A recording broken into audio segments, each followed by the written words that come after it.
Aprovecho una vez más para agradecerles a los medios de comunicación que nos ayudan a difundir estas medidas que estamos tomando. Son medidas muy precisas, con mucho detalle, por eso es muy importante el rol de los medios para ayudarnos a llegar a la gente con todas estas decisiones. Es muy importante el cumplimiento, el acompañamiento de los vecinos y las vecinas de la ciudad con las pautas, con los protocolos, por eso que nos ayuden a comunicarlos, lo agradezco una vez más. Como dije hoy en la conferencia de prensa, estamos viviendo los momentos más difíciles, más duros de nuestra historia. Estamos trabajando para salir adelante. Ya hoy compartí los datos de la ciudad, voy a repetir por ahí los más relevantes. En los últimos 25 días llevamos un promedio de casos estabilizado entre 900 y 100 por día. Entre 900 y 1000 por día, entre 900 y 1000 por día, hace 25 días seguidos. Ayer un poquito menos, antes de ayer un poquito más, pero el promedio está ahí. Eso nos lleva a que la tasa de duplicación de casos se extendió, mejoró a 32 días. Y el R, que es la tasa de contagiosidad, volvió a bajar. Cuando iniciamos los días anteriores a iniciar esta última etapa de cuarentena, ya por fin de junio, estábamos en 1,1. Hoy estamos muy cerca de 1. Es un muy buen dato. Ahora, obviamente tenemos que seguir trabajándolo porque si bien es cierto que el aumento de los casos, que el ritmo de aumento bajó, sigue habiendo aumento, con lo cual tenemos que trabajar para bajarlo de 1. Seguimos, por otro lado, profundizando los testeos, la detección en los barrios de la ciudad. Ya completamos el proceso en los barrios vulnerables y estamos ya en 24 barrios de la ciudad. Ayer justo lanzamos en Caballito. Eso nos permite, con el plan detectar, identificar a los contagiados. A partir de una entrevista epidemiológica se definen con quién estuvieron en contacto estrecho los últimos días, se los identifica uno por uno, se ve si tienen síntomas, en el caso que los tengan, se los testea y si el test da positivo se los aísla. Llegamos a tener más de 4.000 personas aisladas en los hoteles de la ciudad. No tengo ninguna duda que eso ha ayudado a cortar la cadena de contagio. Y para ser más precisos todavía, ya empezamos esta semana a hacer el primer test de cero prevalencia en la ciudad. Hicimos una escala del barrio 31. En toda la ciudad eso nos va a permitir tener una aproximación, una medición mucho más precisa de cuánta gente en total se contagió. Porque en los estudios en el mundo se estima que por cada contagiado diagnosticado hay entre 8 y 10 contagiados más asintomáticos, que nunca se enteraron que tuvieron la enfermedad. Ya tenemos también más de 18.000 personas dadas de alta, que es muy importante y se los pido de corazón nos ayuden con la donación de plasma. Nosotros somos parte del ensayo clínico que está haciendo a nivel nacional y los primeros resultados han sido buenos. Tenemos donantes, necesitamos más. Bueno, como siempre decimos, todas las decisiones que tomamos en la ciudad las tomamos fundamentadas en datos. Y así como para la nueva cuarentena que hubo a partir del primero, más estricta, a partir del 1 de julio, habíamos visto que en las semanas anteriores los contagios se habían duplicado. Habían pasado de 400 a 850 más o menos. Hoy llevamos 25 días seguidos de los datos estabilizados. Por eso, en función de esos datos, más la profundización y aumento del detectar con los testeos y el seguimiento de estrechos, más el buen nivel de acatamiento y de responsabilidad de la gente en la ciudad, que en su gran mayoría cumple con las pautas de distanciamiento, con el uso del tapaboca.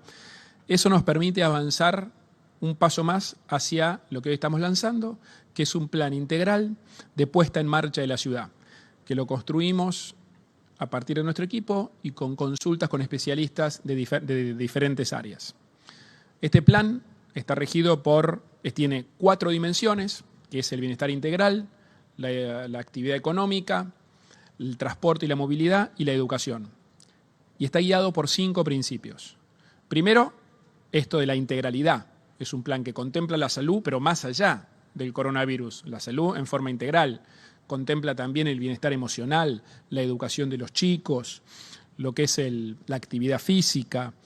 En segundo lugar, el plan tiene un fuerte compromiso con la libertad y con la responsabilidad que la libertad requiere. Esta pandemia hizo que se restrinjan libertades en todo el mundo. Por eso es muy importante y nosotros confiamos en el compromiso y responsabilidad que tenemos como sociedad para poder recuperar las libertades y avanzar reduciendo el riesgo de tener que volver atrás. Otro principio importante es trabajar en equipo con el sector privado, que es el motor del empleo en la Ciudad de Buenos Aires. Tenemos diseñados casi 100 protocolos cada uno, o sea, con cada actividad, con cada sector, para poder volver a poner en funcionamiento la ciudad de la forma más cuidada y segura posible. Muy importante también la visión y la perspectiva de género. La pandemia visibilizó algunas desigualdades con las que ya veníamos trabajando en la ciudad, pero que hay que acelerar y profundizar. Está claro que el mayor peso en lo que es el trabajo dentro del hogar, el acompañamiento de los chicos en la educación, el cuidado de los adultos mayores, el mayor peso lo lleva la mujer. Y eso, en definitiva, digamos, genera un impacto sobre sus perspectivas laborales. Por eso armamos un trabajo en conjunto con ONU Mujer, con organizaciones de la sociedad civil. Y por último, hay algo que está ya consensuado en todo el mundo, que es que las actividades al aire libre tienen mucho menor riesgo de contagio que lo que se hace adentro. Por eso van a ver a lo largo del plan que siempre le vamos a poner prioridad a lo que son actividades en el espacio público. Bueno, este plan, además de estos 5 principios, está dividido en 6 grandes etapas, para ir avanzando de manera progresiva, con cuidado, con prudencia, con protocolos, sabiendo que en un proceso podemos ir avanzando, tener alguna pausa o incluso algún retroceso. Y eso va a depender de la responsabilidad de cada uno de ustedes que nos está viendo. Es importante en este contexto de incertidumbre que vivimos dar previsibilidad. Por eso el plan integral, por eso las etapas. Voy a ir a los detalles. En la primera etapa, que comienza el lunes, es una etapa de 15 días, del lunes 20 hasta el lunes 3, vuelven a habilitarse todos los comercios de cercanía, las galerías barriales, excluyendo, o sea, sin, el lunes, sin los comercios de indumentaria y calzado. Todo esto hace a la necesidad de la gradualidad que planteamos antes. Van a funcionar igual que antes, con los mismos protocolos, con la medida de distanciamiento, con una persona cada 15 metros cuadrados, haciendo la fila afuera a una distancia de 2 metros cada una, y manteniendo esto de que los días pares pueden ir a comprar aquellos que tienen documento cuyo último número es par, y los días impares, el documento impar. Así dividimos a la gente en 2, ¿no es cierto? Obviamente nuestra intención es que todos puedan abrir lo más rápido posible, pero tenemos que hacerla en forma cuidada. Junto a estos comercios también vuelven a quedar habilitadas actividades que ya estaban al momento del último cierre, que es el streaming en la música, la actividad administrativa en las instituciones educativas, que es muy importante para poder mantener la virtualidad en la educación, podrán volver a trabajar los escribanos. Insisto en esto de la actividad administrativa en las escuelas, porque es la que permite mantener la educación online y además es un primer paso hacia la vuelta de las clases presenciales, cosa que estamos coordinando con el Gobierno Nacional. Es algo que nos preocupa muchísimo a todos. Estos meses que no hubo clases presenciales y no virtuales ha requerido un gran esfuerzo de los alumnos, de los padres, de los docentes que le han puesto una enorme vocación de servicio. Además, se vuelve a habilitar a partir del lunes el poder hacer ejercicio al aire libre, que es fundamental tanto para el bienestar emocional como para la prevención de enfermedades. Esto lo dicen así todos los médicos. Vamos a ampliar el horario para que, dada la misma cantidad de gente saliendo a correr, se distribuya más a lo largo del día y ayude a un mayor distanciamiento. O sea, se va a poder hacer ejercicio entre las 18 horas, entre las 6 de la tarde y las 10 de la mañana del día siguiente, ampliando un poco el horario. Repito, para que se distribuyan mejor. Todos los que hacen ejercicio tienen que hacer con tapaboca, excepto el que está corriendo, porque está contraindicado médicamente. Y también vamos a empezar haciéndolo en base al DNI, para dividirlo en 2. Documentos par el día par, documento impar el día impar. Y para eso vamos a volver a readecuar el espacio público, generando ampliaciones, espacios peatonales en las zonas donde tradicionalmente se juntan una mayor cantidad de gente haciendo ejercicio. En cuanto al transporte público, para seguir evitando que se aglomere mucha gente, dado que es un lugar de riesgo de contagio, va a seguir siendo exclusivamente para los trabajadores que cumplan tareas esenciales. Martes 21. A partir del martes y es algo que venimos conversando con los expertos en niñez, con UNICEF, con quienes coincidimos que ha sido muy importante a lo largo de este tiempo, lo que llamamos las salidas recreativas de los chicos, que se podían hacer solamente los fines de semana. A partir de esta semana, a partir del martes, vamos a sumar esta semana, el martes, el jueves y por supuesto el sábado y domingo. La idea es que salgan una hora entre las 10 y las 18, ¿no? Que es el momento de más sol y calor en este invierno. Justamente para dividirlos de los que hacen actividad física, que lo pueden hacer de 18 a 10. O sea, se va a poder salir con los chicos de 10 a 18. Y también para promover o ayudar a un mayor distanciamiento en aquellos que salen a pasear por los parques, vamos a abrir todas las plazas y los parques para que puedan caminar de forma más distanciada. En esta primera etapa no se puede quedarse en el parque, sentarse, formar grupos, porque justamente eso invita a formar grupos y a generar un mayor contacto persona a persona, que es lo que estamos tratando de evitar o de reducir el riesgo. A partir del miércoles 22, y dado que entendemos la importancia de la dimensión espiritual de las personas como parte del bienestar integral, se van a habilitar las celebraciones online y el rezo individual en los templos, que es algo nuevo, que antes no se podía, que se puede hacer con un máximo de 10 personas simultáneamente. Y además, a los comercios de cercanía que habían abierto el lunes, se le suman los comercios barriales y de cercanía el resto, que son los que venden indumentaria y calzado, con los mismos protocolos que los comercios que ya mencioné. Se suman también los lavaderos de autos, los paseadores de perros y se empieza a reactivar la industria. Vamos a arrancar por la industria del juguete, dada la cercanía que tiene el Día del Niño, que es un día muy importante para la industria. Y a partir del sábado 25 se retoman las mudanzas en la Ciudad de Buenos Aires con los mismos protocolos y parámetros que estaban abiertas hasta hace 3 semanas.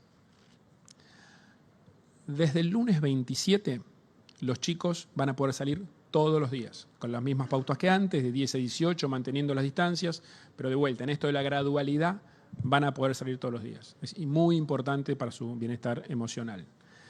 También quedan habilitadas las galerías de arte, que funcionan por turnos, y algo que venimos coordinando el protocolo con la Corte Suprema de Justicia de la Nación, se habilita la actividad para los abogados, yendo una vez por semana a las oficinas, que es lo que venimos hablando hace tiempo con el Colegio de Abogados también.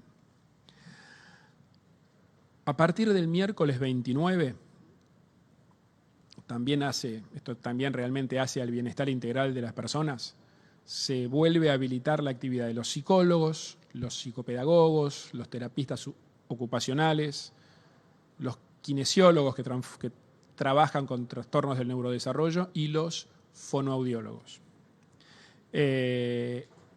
También todos con su protocolo, está hablado, y además de los comercios ya mencionados, se suman a partir del miércoles 29 las peluquerías, la depilación, la manicuría y la pedicuría.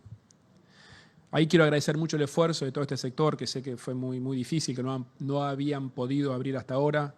Con cada uno de ellos establecimos un protocolo muy estricto, son servicios personales, donde el servicio se da a una distancia mucho más corta, muy cerca con el que recibe el servicio. Por lo tanto, en este caso el tema de los protocolos, así como es importante en todos, es especialmente importante. Y a partir del lunes 3 de agosto, que es el último día de esta primera etapa, se van a abrir comercios de cercanía en avenidas de alta circulación, incluyendo indumentaria y calzado, y también con el criterio del DNI par e impar según los días. En esto se excluyen los centros de transbordo, que son lugares que concentran mucha atención, mucha gente que entra y sale de capital y provincia, como Liniers, Retiro, Constitución, 11 y además Avenida Avellaneda. Es muy importante que todos cumplamos con estos horarios y protocolos, lo hacemos para que nos cuidemos entre todos y poder sostener las etapas de este plan integral que tenemos. Nosotros ya distribuimos a través de la prensa las etapas que siguen. A partir de esta primera, los tiempos y las fechas de las próximas etapas van a depender de la evolución de los datos, de los contagios, de la tasa de contagiosidad, de la ocupación de camas de terapia intensiva. Y todo eso depende en gran medida del cuidado que cada uno de nosotros tomemos. Hay muchas ciudades del mundo que iniciaron este proceso de forma responsable, muy cuidada, y lo pudieron mantener en el tiempo, sabiendo que vamos a tener que convivir con el virus. Ahora, también hubo muchos otros casos de otras ciudades que lo hicieron todo a la ligera, sin ningún cuidado, y tuvieron que volver para atrás. Así que es responsabilidad de todos nosotros juntos tratar de llevar el primer camino, los primeros ejemplos que decía. Para eso es muy importante que el arranque de cada actividad sea prudente, ordenado y cuidado. Como dije, estamos viviendo una de las situaciones más difíciles en muchas décadas de nuestra historia. Yo estoy seguro que esto se va a recordar por muchas generaciones, y lo que espero, lo que sueño, que lo que se recuerde es que cómo con el esfuerzo de todos podemos salir adelante juntos. Porque la manera es siendo responsables, siendo prudentes, cuidándonos cada uno. Esa es la mejor manera de cuidar a todos los porteños y porteñas. Y estoy convencido que con la fuerza, con el empuje y con el compromiso de toda nuestra ciudad, la vamos a poner en marcha. Muchas gracias. ¿Y algunas preguntas? Sí.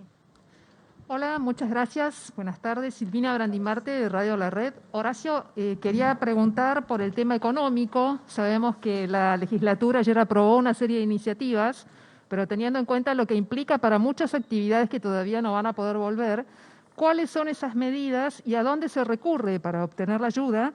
Y además, ¿qué pasa con las reuniones familiares? Porque ese es otro tema que nos toca muy de cerca, mucha distancia, y esos encuentros todavía se están esperando. Y al ministro Fernán Quiroz, por favor, sí es cierto que hay una saturación de camas de terapia intensiva, especialmente a partir de los dichos del director del Hospital Santoyani. Muchas gracias. Bueno, como vos bien decís, en lo económico se aprobó ayer una ley en la legislatura donde se exime del pago de ABL a los comercios, muchos de ellos que no pudieron abrir durante todo este tiempo. Además incluimos, obviamente de la ayuda que ya está establecida del Gobierno Nacional, que se extendió un mes más, dada la extensión de la cuarentena.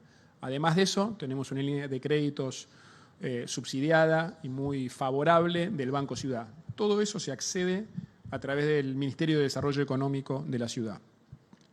Y las reuniones familiares, si ves en las 6 etapas del plan de puesta en marcha de la ciudad, está contemplado.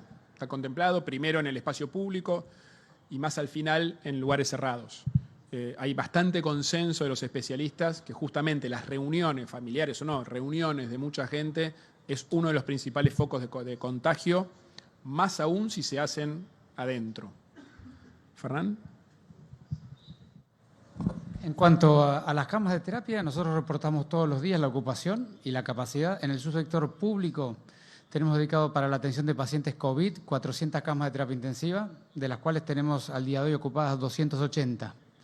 El punto es que tenemos 20 hospitales con terapias intensivas dedicadas, divididos en 3 anillos, el anillo rojo, el amarillo y el verde, de manera que el anillo rojo son los hospitales de más alta complejidad y más capacidad de terapia intensiva, siempre es el primer grupo de hospitales que recibe los pacientes, sobre todo los más complejos.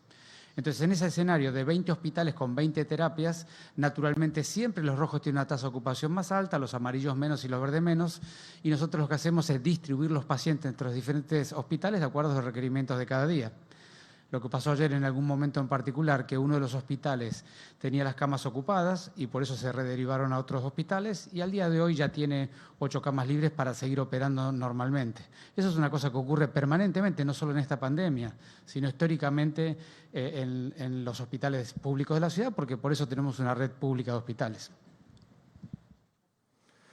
Pregunta para Larreta y para Diego Santilli, Ignacio Damonte de La Nación Más. Primero, Horacio, le quería consultar acerca de los clubes de barrio. Estábamos repasando la información que entregaron a los periodistas y no se hace mención acerca de cuándo podrán volver, por ejemplo, el alquiler de canchas de fútbol, de clubes para el deporte colectivo. Y a Diego Santilli, ¿cómo va a seguir el control de tránsito en la Ciudad de Buenos Aires? Si va a cambiar la forma de utilizar la aplicación para los porteños.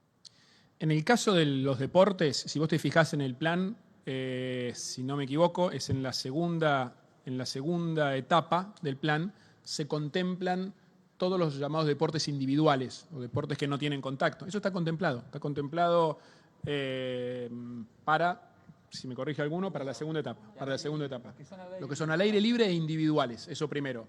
el tenis, el golf, el deportes de a uno, donde no hay contacto físico. Esos van en la segunda etapa. Más adelante vamos a ir incorporando los deportes de contacto, los deportes donde hay acercamiento entre las personas. Diego. Respecto de los controles y accesos a la ciudad, seguiremos manteniendo 41 accesos habilitados a la ciudad de Buenos Aires, 26 pasos peatonales, el resto permanecerá cerrado. Y hemos probado esta semana una aplicación para la lectura de los permisos que da el Gobierno Nacional, los permisos de tránsito del Gobierno de la ciudad, con lectoras de los códigos QR que tienen cada uno de los permisos de las personas. Hemos podido probar en 265.000 personas, reitero, esta semana, el día de hoy, detectando 9.000 personas que no tenían permisos, con lo cual no pudieron acceder, y hubo otras 2.909 personas que iban en transporte público que no podían estar. Esas personas no podían ingresar porque no tenían permisos para esenciales o para las actividades que estaban habilitadas. Ese sistema, que ya ha sido probado por los agentes de tránsito, Cuerpo de Prevención y Policía de la Ciudad, va a continuar esta semana ya con más trabajo, que eso lo hacemos con los teléfonos celulares de cada uno de esos cuerpos. Cada una de las personas viene con sus teléfonos, se leen el código QR, a partir de ahí, si está autorizado, tiene un permiso habilitante, pasa, si no está autorizado, tendrá que volver a su lugar de destino. ¿Qué tal? Horacio Gonzalo Asís, de TN. Yo le quiero hacer una pregunta, no solo como jefe de gobierno, sino como líder político del principal partido o espacio opositor del país, entendiendo que se está hablando mucho en estas conferencias de prensa de la próxima pandemia, ¿no? Que es el rebote económico y social que va a tener el coronavirus y la cuarentena. Esta semana ocurrió algo que dejó al menos un signo de pregunta o cierta sensación de zozobra en el empresariado, que fue el bloqueo que el sindicato de camioneros hizo a la planta de Mercado Libre. Entendiendo que la Argentina necesita que más y mejores empresas vengan e inviertan en este momento para poder salir de la crisis económica, que algunos vaticinan va a ser peor que la del 2001. ¿Qué mensaje, o me gustaría conocer su opinión o un mensaje en torno a este tema para conocerlo, ¿no? Porque hoy se le preguntó al presidente de la Nación, él dio su postura, nos gustaría ahora conocer la suya, si es posible. No, mi postura en esto es que antes de llegar a actitudes como esa, donde en realidad se bloquea el trabajo y se bloquea el acceso a una cantidad de bienes de muchísima gente, porque hoy, con la situación en la que estamos, el comercio electrónico es una manera de acceder a bienes de muchísima gente en la ciudad. Yo no creo que el bloqueo sea el camino. Creo que antes hay que agotar el diálogo, pero no creo que el bloqueo sea el camino. O sea, en realidad el bloqueo fue a, no sé, decenas, centenas de miles de personas que no pudieron recibir los bienes que habían comprado. Entonces, no creo que ese es el camino. Horacio Guillermo Murphy, de A24. Quería preguntarle con respecto al tema del transporte. Usted acaba de ratificar que se va a hacer muy estricto con el uso del transporte público. ¿Qué va a pasar cuando lo tenga que usar una persona que, si se flexibiliza, trabaje en un comercio no esencial, ¿no? En una librería, en una mercería? ¿Cómo va a llegar a su lugar de trabajo? En esta etapa el transporte continúa como en la etapa anterior, que es transporte público es para las actividades esenciales. Entonces tenemos que entender, y esto es muy importante, que es lo que planteaba el jefe de gobierno, el presidente, el gobernador en su conferencia de prensa de hoy, estamos en una etapa de ir retomando actividades, pero con mucha cautela, con mucha gradualidad, evitando las aglomeraciones. ¿Dónde es el lugar más complicado en la aglomeración? Es en el transporte público. Entonces, se ha decidido que en esta etapa continúa el transporte público solamente para las actividades esenciales.